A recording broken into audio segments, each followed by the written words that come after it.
Kryetari i Partisë Demokratike Sali Berisha ndodhet ditën e sotme në Strasburg, ku po merr pjesë në mbledhjen e partive popullore evropiane.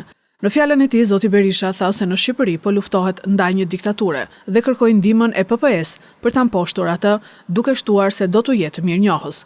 Sipas Berishës, Shqipëria është vendi ku nuk ekziston më prezumimi i pafajësisë, teksa ju referua arrestimeve dhe përndjekjeve politike të opozitës, duke shtuar se gjithashtu torturat janë të zakonshme, vdekjet në burgjet shqiptare janë të zakonshme.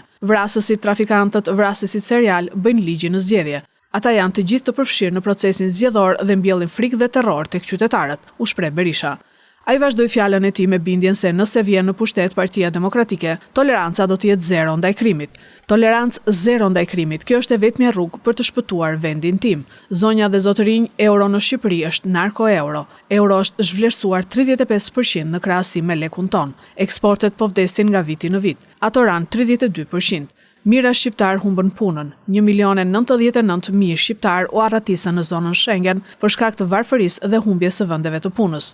Zero tolerancë ndaj këtyre bosëve të krimit. Kudo që të jenë, do i gjejmë, do i kapim dhe do i nxjerrim para ligjit. Po ashtu ne kemi kërkuar një komision të së vërtetës me partnerët tanë. Sepse çfarë tregojnë këto 1 milion faqe? Tregojnë lidhje të tmerrshme mes krimit dhe politikës. Kemi ministra që u thon vrasësve që unë do bëj këtë, ju duhet të bëni këtë për votat. Ju do keni këtë, unë do bëj atë. Pazari hapur.